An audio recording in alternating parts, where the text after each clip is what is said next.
За хөрөнгө оруулалтын тухай янз бүрийн харьцангуй ойлголтууд байдаг. За бид нар хөрөнгө оруулалт бодонгууд зарим нь их мөнгө боддог. За зарим нь үл хөдлөх хөрөнгө, амны орон сууц боддог, машин, юу гэдгийг үнэт эдлэл, морь, мал, адуу.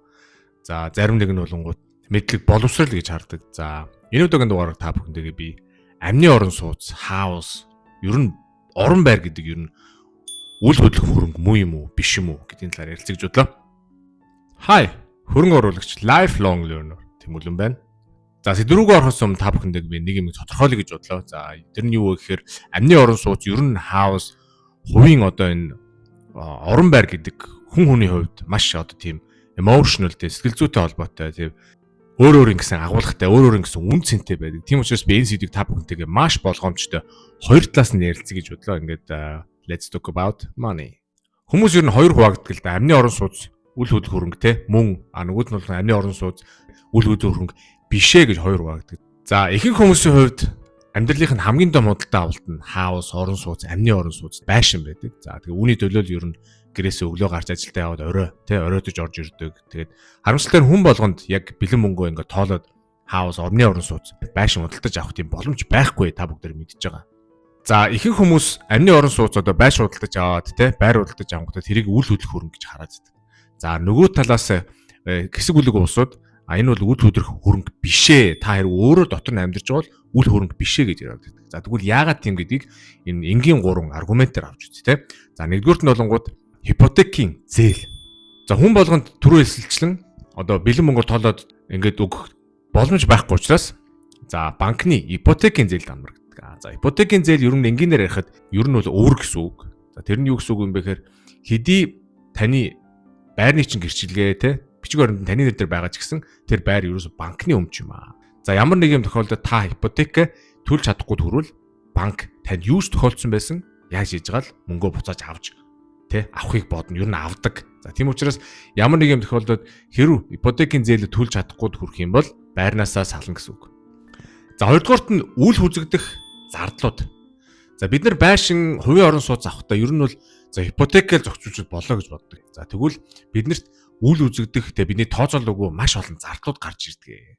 За зардлууд гарч ирээ таны карманаас ч мөнгө гараад явж байна гэдэг чинь ерөөсө хөрөнгө оруулалт биш. Өөр зээл юм а гэсэн тийм агуулга яваад байгаа. За ямар үл үзэгдэх зардлууд гарч ирдэг вэ гэхээр жишээлбэл шинэ байранд орлох нотараар ямар нэг юм бичиг баримтад баталгаажуулна За тэрнээс гадна шинэ байранд орсон юм чинь тавилга ингээд тохирохгүй байлаа гэхэд шинэ тавилгууд авах хэрэгтэй болно. За янз бүрийн засвар үйлчилгээ, янз бүрийн одоо эвдрэлтэй юу гэдгийг тэрийгэ засах болно. Янз бүрийн даатгал, янз бүрийн шимтгэлүүд ингээд авч байна. Ямар айгүй их тийм нуугдмал үл үзэгдэх тийм зардлууд зөндөө байдаг. Бидний анзаардаггүй За хоёрдугаарт нь. За гуравдугаарт нь яа гэм бэ гэхээр алдагдсан боломж. За алдагдсан боломж гэж юу гэж хэлээд байна гэхээр ер нь дэлхийн улс орнуудад манай Монгол ч гэсэн байшин худалдаж авахын тулд эхний 20 30% төлөөд дараа нь үлдсэнийг нь банкны ипотекийн одоо журмаар байшин худалдаж авдаг. За тэр нь юу гэсэн үг вэ? 20% төлөөд тэгээд дараа нь үлдсэнгийн банкнаас зээл авч гад төлнө гэсэн үг. За тэгээд яг тэрэн дээр алдагдсан боломж гарч ирээд байгаа. Тэр нь юу гэсэн үг вэ гэхээр 20% байшингийнхаа урьдчилгаанд өгчхөр чинь тэр одоо 1 сая долларын үнэтэй байшин авлаа гэж бодоход 200 мянгаыг тэр байшинд авч түүччихээр тэрнийхээ оронд 200 мянгаыг хөрөнгөний зах зээлд оруулаад жижиг бизнес эхлүүлээд өөрийгөө хөгжүүлээд альсгүй өөр нэг хөрөнгө оруулалт хийгээд илүү өсгөөд одоо илүү боломжийн өсгөнгүүтээ дараа нь бэлэн мөнгөөр шууд байшин юм уу байрын амны орон сууц худалдан авах тийм боломж байж магадгүй. Тийм учраас энийг алдагдсан боломж гэж хараад байгаа юм. За хоёрдугаарт нь амны орон сууц үл хөдлөх хөрөнгө гэж ярьдаг хүмүүсийн ямар аргумент байдгийг гэхээр за нэгдүгээрт нь байрны үн өснө буцаа зарахад ашиг болно гэж. За амны орон сууц, байр, байшин, байрлал, тухайн одоо байрны чанар, зах зээлийн хүчин зүйлүүдээс болж ер нь мөн байнга өсөж идэг. За тэгээд үнэн нь өсөөд байрын хямдхан аваад тэгээд гайгүй янзлаад ингээд үнэн өсөөд хэдэн жилийн дараа үнэтэй болохоор зараад ашиг болж болно гэж хүмүүс ярьдаг. Тийм болохоор амны орон сууцны үн өсөхөд зараад ашиг болж болно. Энэ бол үл хөдлөх хөрөнгө юм аа. Энэ бол үл хөдлөнг хөрөнгийн баталгаа юм а гэж хүмүүс ярьдаг.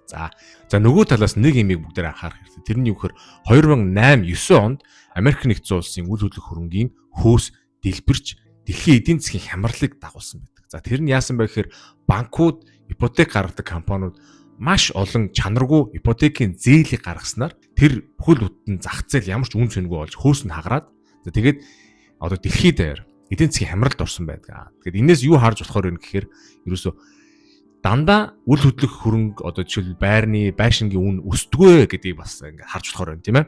За хоёрдугаарт нь болонгууд өөрийн гэсэн гал голомт. За ихэнх хүмүүсийн хувьд амны орон сууцтэй өөрийн гэсэн байр гэдэг бол сэтгэл санааны амар амгалан байдалтай холбоотой байдаг.